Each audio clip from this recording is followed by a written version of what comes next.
Reka musuhuze kandi mwifurize gukomeza kugira ibihe byiza kuri wowe tugenda tubana mu nkuru tugenda tubagezaho umunsi ku wundi. Turi ku itariki 19 z'ukwezi kwa gatandatu umwaka w'ibihumbi 2026. Ni inkuru ibabaje cyane iri gukomeza kugenda ishengura imitima y'abantu bagiye batandukanye. Ngira ngo niba ukoresha imbuga nkoranyambaga aya makuru wabashije kugenda uyabona. Ngira ngo murabizi neza ko hari kuba umupira w'igikombe cy'isi. Ubwo sinzi niba ari icy'isi ariko abantu bakunda gukurikiranira ibya hafi football baraza kuba bansobanurira. Ni amakuru ababaje cyane y'urupfu rw'umwana w'umukobwa witwa Salah Alaba Tete w'imyaka 26.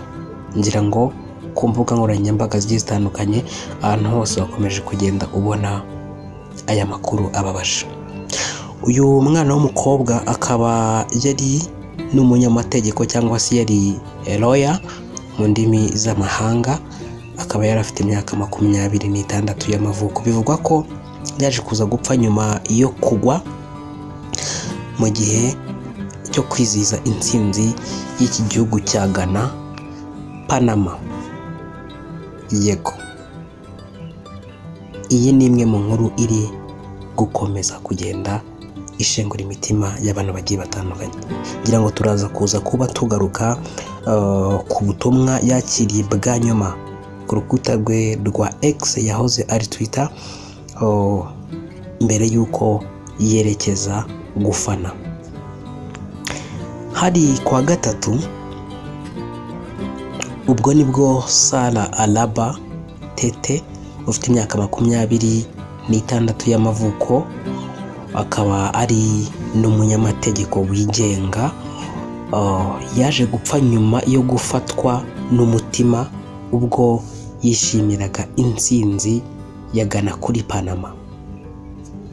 Ngira ngo ubwo Ghana yari yahuye n'ikipe ya Panama ariko icyo gihe Ghana iza gutsinda Panama. Ngira ngo ni umukino wabaye n'icyo gihe n'ubundi kuwa gatatu ubwo hari ku itariki 16. I think that's how it was. Ngira ngo ubwo hari kuri izo tariki. So rero uyu mwana w'umukobwa amakuru avuga ko nyuma yuko ajya gufana hari umuntu wamwandikiye ubutumwa muri DM ye aramubwira ngo ndabona umeze nk'umuntu ukwiriye kujya kuruhuka ukaryama. Icyo gihe nyine ikipe ya Ghana yari yakinnye na Panama, ariko uyu mukobwa ngo ayo magambo aramubabaza, yumva adakwiye kujya kuryama ahubwo aboneraho ajya gufana. Bimwe ndakubwira abantu ngo buriya nyine iyo umunsi wawe wageze uba wageze kabisa.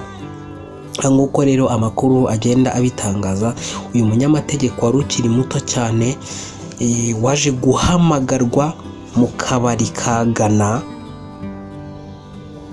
Ndikumva nibwo yaje guhamagarwa muri uku kwezi nyine uku turimo, hari kubera n'ubundi cyangwa se aho bari bari kurebera iyi match.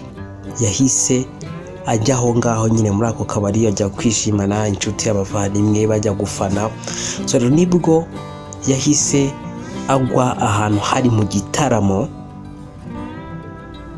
Uwo mwanya akimara kugwa hasi yahise ajyanwa mu bitaro bya Kanusti niho yahise ajyanwa muri iryo joro uwo mukobwa.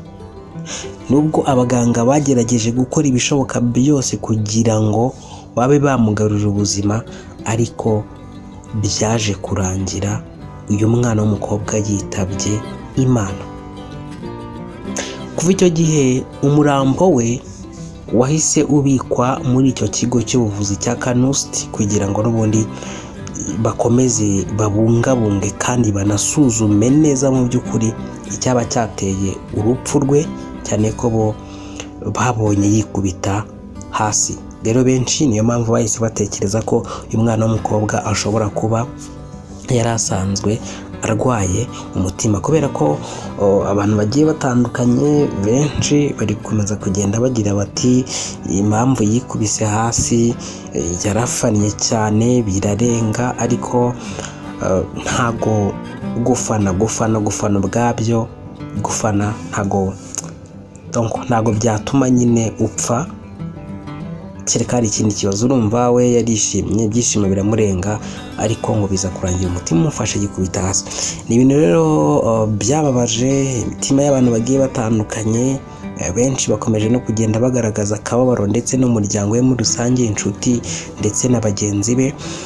Binateganijwe ko abayobozi n'ubundi bazakora iperereza ku bijyanye n'urupfu rwe, kugira ngo mu by'ukuri habe hamenyekana icyateye urupfu rwe, cyane ko nyine ngo urupfu rwe nyine baba bumva ko rudasobanutse.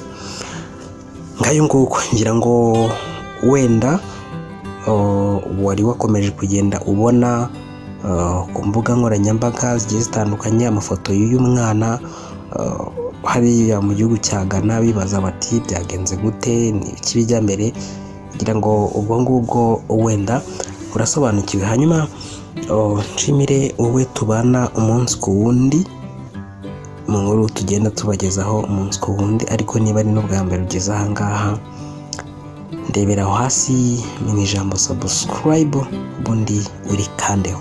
Ni inkuru yihutirwa, n'ahandi wasanga inkuru zigezweho usibye aha ngaha. Bikore ubundi tujye dukomeza kugenda tubana.